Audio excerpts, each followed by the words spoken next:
గురు బ్రహ్మ గురు విష్ణు గురుదేవో మహేశ్వర గురు సాక్షాత్ పరబ్రహ్మ తస్మై శ్రీ గురువే నమః. ఈ కార్యక్రమం ప్రారంభించే ముందల ఇక్కడున్న ఉపాధ్యాయులందరి దగ్గర నుంచి నేను క్షమాపణ కోరాలనుకుంటున్నా. ఎందుకంటే ప్రభుత్వ విద్యా వ్యవస్థలో రాజకీయాలు దూరంగా పెడతానని హామీ ఇచ్చిన వ్యక్తి, కానీ ఈరోజు గౌరవ ముఖ్యమంత్రి చంద్రబాబు నాయుడు గారితో మేము నడిచినప్పుడు మా యువగలం పాట వేశారు. దానికి మీరందరూ నన్ను క్షమించవలసిందిగా ఈ సభాముఖంగా మిమ్మల్ని అందరూ నేను కోరుతున్నా. వేదికమైన గౌరవ రాష్ట్ర ముఖ్యమంత్రి చంద్రబాబు నాయుడు గారికి, బీజేపీ రాష్ట్ర అధ్యక్షులు మాధవ్ గారికి, ఇక్కడికి రాలేకపోయినా అనారోగ్యం కారణం వల్ల రాలేకపోయినా నాకు అన్న సమానమైన పవన్ అన్న గారికి, మీ అందరి బాలయ్య, నా ఒక్కడికే ముద్దల మావయ్య, గౌరవ బాలయ్య బాబు గారికి, ఈ సమావేశానికి విచ్చేసిన మంత్రులకు, ఎమ్మెల్యేలకు, అదేవిధంగా మెగా డిఎస్సిలో షైనింగ్ స్టార్స్ అందరికీ పేరు పేరున నా హృదయపూర్వక నమస్కారాలు. ఇంట్లో మొదటి గురువు అమ్మ, హెడ్ మాస్టర్ నాన్న, కానీ బడిలో గురువులు అమ్మ నాన్న అంత సమానం. అమ్మ నాన్న తర్వాత ఎక్కువ సమయం పిల్లలు ఉండేది గురువుల దగ్గర. ప్రపంచంలో ఒక గొప్ప ఆస్తి ఉంది. ఆ ఆస్తి ఎవరు మన దగ్గర నుంచి తీసుకెళ్ళలేరు, దాంట్లో వాటా అడగలేరు, లేదంటే దొంగలు ఇంట్లో పడి ఆ ఆస్తిని దోచుకోలేరు. ఆ ఆస్తి ఏంటి? ఆ ఆస్తి ఏంటి? విద్య. అలా పవిత్రమైన ఆస్తి పిల్లలకి అందించబోయే ఇక్కడ గురువులందరికీ పేరు పేరున నా హృదయపూర్వక నమస్కారాలు. ఒక గురువుకి తక్కిన గొప్ప గౌరవం గురించి నేను ఒక్కసారి చెప్పాలి. కరెక్ట్గా అక్టోబర్ 3, 1996లో ఆనాటి రాష్ట్రపతి శంకర్ దయాళ్ శర్మ గారు ఒమాన్కి వెళ్ళారు. మస్కట్ ఎయిర్పోర్ట్లో ఆయన విమానం ల్యాండ్ అవుతున్న సమయంలో అక్కడ ఒమాన్ రాజు కబూస్ బిన్ సాయద్ గారు ఏకంగా కార్ వేసుకుని ఎయిర్పోర్ట్కి వెళ్ళారు. అక్కడున్న ప్రోటోకాల్ వాళ్ళందరూ కంగారు పడ్డారు, మేమేమైనా తప్పు చేశామా, అదేంటి ఏకంగా రాజుగారే ఇక్కడికి వస్తున్నారని. ప్లేన్ వరకు వెళ్ళారు. శంకర్ దయాళ్ శర్మ గారు దిగిన తర్వాత ఆయన కారులో ఎక్కించుకుని రాజుగారు స్వయంగా ఆయన ఇంటికి ఆ కారుని నడుపుకుంటూ తీసుకెళ్ళి ఇంటికి తీసుకెళ్లారు. తర్వాత బయటికి వచ్చింది, ఆ రాజుగారు పూణేలో చదువుకున్నారు, ఆయన గురువు శంకర్ దయాళ్ శర్మ గారని.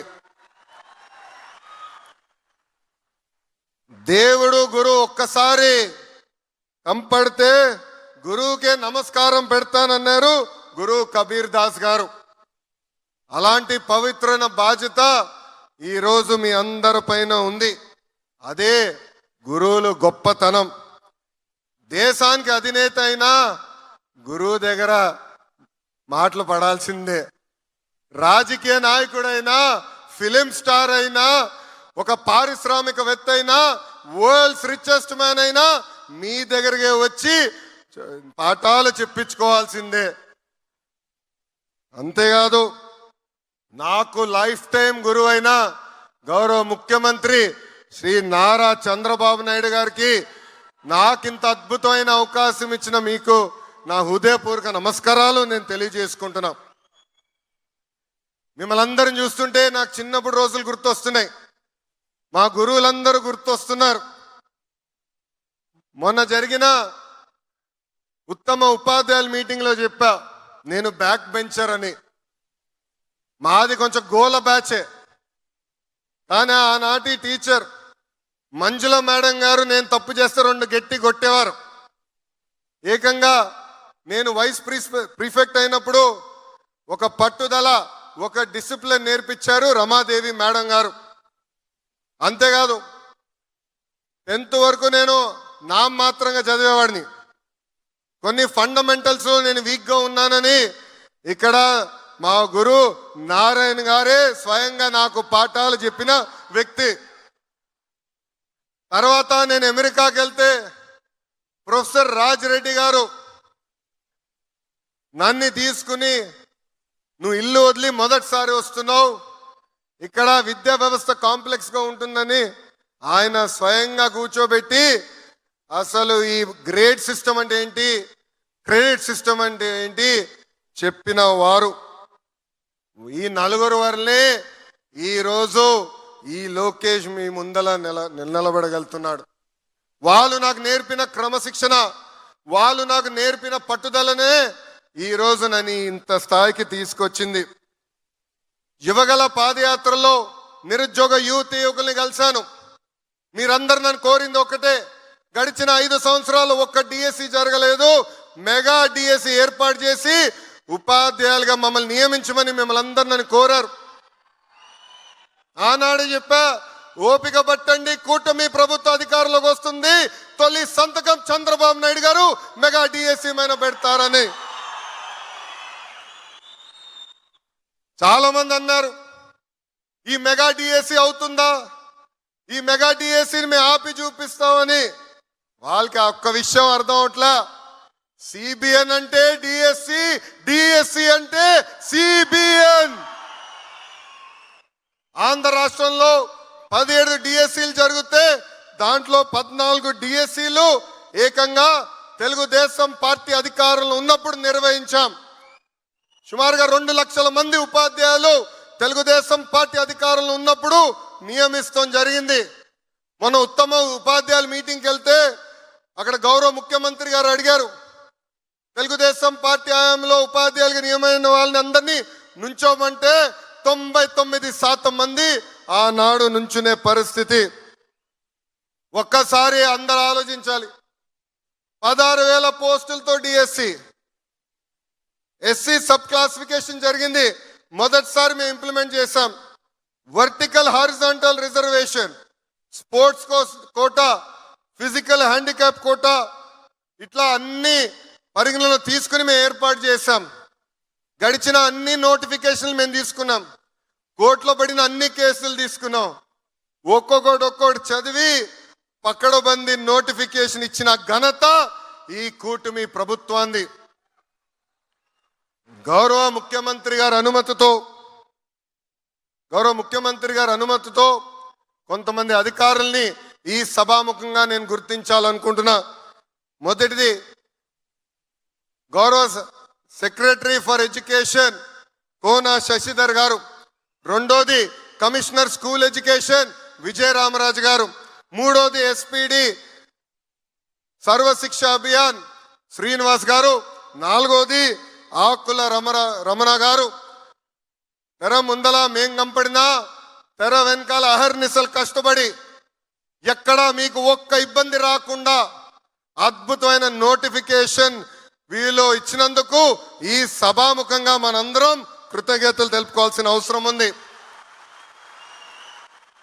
సమిష్టి కృషి వల్లనే మెగా డిఎస్సి మెగా హిట్ అయింది. 150 రోజుల్లో 150 కేసులు వేసినా ఈ రోజు మీకు ఆఫర్ లెటర్ కూడా అందించిన ఘనత ఈ కూటమి ప్రభుత్వాన్ని. విద్యా వ్యవస్థలో అనేక సంస్కరణలు తీసుకురావాలన్న ఆలోచనతో నేను పనిచేస్తున్నా. విద్యా వ్యవస్థని రాజకీయాలకి దూరంగా పెట్టా. అందుకే మీరు చూస్తే డాక్టర్ సర్వేపల్లి రాధాకృష్ణ గారి పేరుతో స్టూడెంట్ కిట్ అందిస్తున్నాం. డొక్క సీతమ్మ గారి పేరుతో మధ్యాహ్న భోజనం ఈరోజు మన ప్రభుత్వం అందజేస్తుంది. అంతేకాదు మోడల్ ప్రైమరీ స్కూల్, నేను విద్యాశాఖ మంత్రి అయినప్పుడు గౌరవ మంత్రి నారాయణ గారు నాకు చాలా స్పష్టంగా చెప్పారు, లోకేష్ విద్యా వ్యవస్థ బాగుపడాలంటే 1 క్లాస్ 1 టీచర్ మీరు ఇవ్వండి అని. గతంలో కేవలం 1200 స్కూల్స్ ఉండేది, అలాంటిది గౌరవ ముఖ్యమంత్రి గారి ఆదేశాల మేరకు 9600 స్కూలు ఈరోజు 1 క్లాస్ 1 టీచర్ కూడా మన ప్రభుత్వం అందజేసింది. సాటర్డే నో బ్యాక్ డే చేశాం. ఏకంగా చాగంటి కోటేశ్వరరావు గారిని క్యాబినెట్ ర్యాంక్ ఇచ్చి నైతిక విలువలపైన సలహాదారులుగా నియమిస్తాం జరిగింది. ఈ సభాముఖంగా చాగంటి కోటేశ్వరరావు గారిని నేను అభినందించాలనుకుంటున్నా. ఆయన క్యాబినెట్ ర్యాంక్ ఇచ్చిన ఒక్క కారు తీసుకోలేదు, ఒక్క ఫోన్ తీసుకోలేదు, కనీసం నా ఆఫీస్కి వచ్చినప్పుడు ఒక్క బాటిల్ నీరు కూడా ఆయన తాగలేదు. ఆయన నాకు ఒకటే చెప్పారు, గౌరవ ముఖ్యమంత్రి గారు నాకు పవిత్రమైన బాధ్యత ఇచ్చారు, ఆ బాధ్యత నిలబెట్టుకునేకి నేను అహర్నిశలు కష్టపడతా, 4 పుస్తకాలు రాస్తున్నా, ఆ పుస్తకాలు పిల్లలకి అందజేయి, అది చాలు నాకు లొకేషన్. అంతేకాదు ఈరోజు సమాజం చూస్తున్నాం, మహిళల పైన దాడులు పెరుగుతున్నాయి.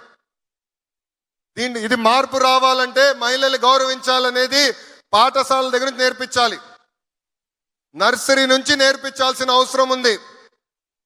అందుకే మగవాళ్ళు ఆడవాళ్ళు సమానంగా గౌరవించాలని నేను బలంగా నమ్ముతున్నా. ఆ మార్పు ఎప్పుడైతే మన ఇంటి నుంచి మొదలవుతుందో అప్పుడే సమాజంలో ఆ మార్పు వస్తుంది. మా ఇంట్లో మేము చూసా, మా తల్లి ఏనాడు వ్యాపారం చేయలేదు, కానీ గౌరవ ముఖ్యమంత్రి గారు లేదు, ఇప్పుడు నేను మంత్రి అయ్యాను, కంపల్సరీ నువ్వు వ్యాపారం చేయాలని బయటికి తీసుకొచ్చారు. మహిళల్ని గౌరవిస్తాం, స్వయంగా నేను నా ఇంట్లో చూసా. అందుకే ఈరోజు మహిళలంటే నాకు ఎక్కడ లేని గౌరవం. మీరు ఒక్కసారి ఆలోచించండి, first class second class text books మేము మార్చాం, దాంట్లో ఇంటి పనులు ఫోటోలు ఉంటాయి, ఆ ఫోటోలంతా ఆడవాళ్ళు చేసే ఫోటోలు పెట్టారు. దీనికి ఫుల్ స్టాప్ పెట్టాలి, ఇంటి పనులు కూడా 50% మగవాళ్ళు 50% ఆడవాళ్ళు చేసే ఫోటోలు పెట్టాలని మేము పుస్తకాలు కూడా మార్చే పరిస్థితి.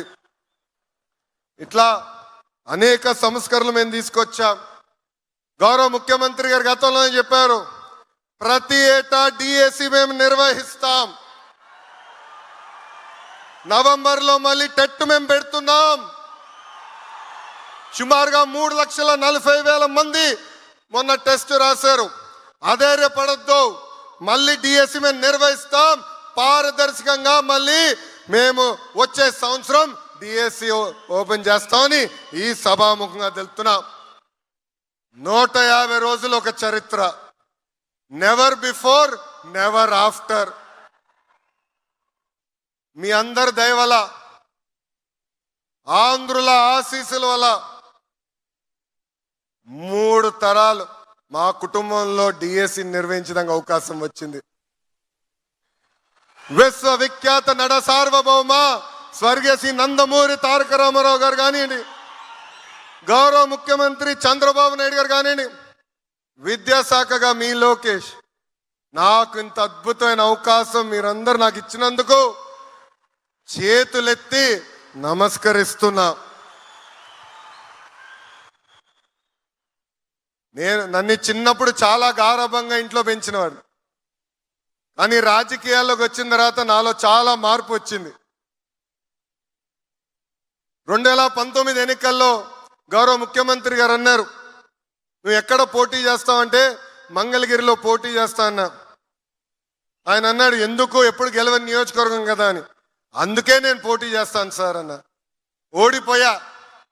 నా వల్ల గౌరవ ముఖ్యమంత్రి గారు అనేక అవమానాలు ఎదుర్కొన్నారు, కానీ ఒక పట్టుదలతో ఒక కసితో నేను పనిచేసి తిరిగి అక్కడనే నేను గెలిచా. ఇది మీ అందరికి ఎందుకు చెప్తున్నానంటే, ఒక పట్టుదల, ఒక కమిట్మెంట్తో పనిచేయాలి. విద్యా వ్యవస్థలో మనం మార్పు తీసుకురావాలి. ఎంతసేపు Finland, Delhi model of education కాదు, ఆంధ్ర మోడల్ ఆఫ్ ఎడ్యుకేషన్ ప్రపంచానికి మొత్తం చూపించాల్సిన బాధ్యత మనందరిపైన ఉంది. గౌరవ ముఖ్యమంత్రి గారు అడిగారు, నీకు ఏ శాఖ కావాలంటే విద్యాశాఖ ఇవ్వండి అన్న. నీ వల్ల అవుతుందా? యూనియన్లు ఉంటారు, ఉపాధ్యాయులు ఉంటారు, చాలా కఠినమైన శాఖ అంటే అందుకే ఇవ్వండి సార్, మార్పు తీసుకొచ్చి మీ దగ్గర పెట్టే బాధ్యత ఒక యువకుడిగా నేను తీసుకుంటా అన్న. అందుకే ఇక్కడున్న ఉపాధ్యాయులందరినీ కోరుతున్నా, ఇంతేకాదు లైవ్ లో చూస్తున్న ఉపాధ్యాయులందరినీ కోరుతున్నా, రండి కలిసికట్టుగా పనిచేద్దాం, ప్రపంచానికి ఆంధ్ర మోడల్ ఆఫ్ ఎడ్యుకేషన్ ఏంటో చూపిద్దాం.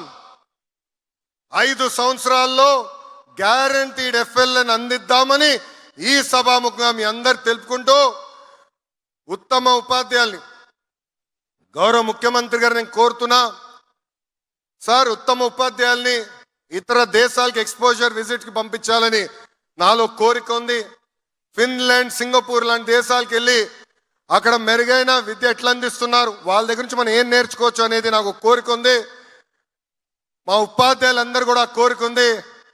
ఆ కోరిక మీరు తీరుస్తారని ఈ సభాముఖంగా గౌరవ ముఖ్యమంత్రి గారిని కోరుకుంటూ, నాకు ఇంత అద్భుతమైన అవకాశం ఇచ్చిన మీ అందరికీ పేరు పేరు నా హృదయపూర్వక ధన్యవాదాలు తెలుపుకుంటూ మీ అందరి దగ్గర నుంచి సెలవు తీసుకుంటున్నాను.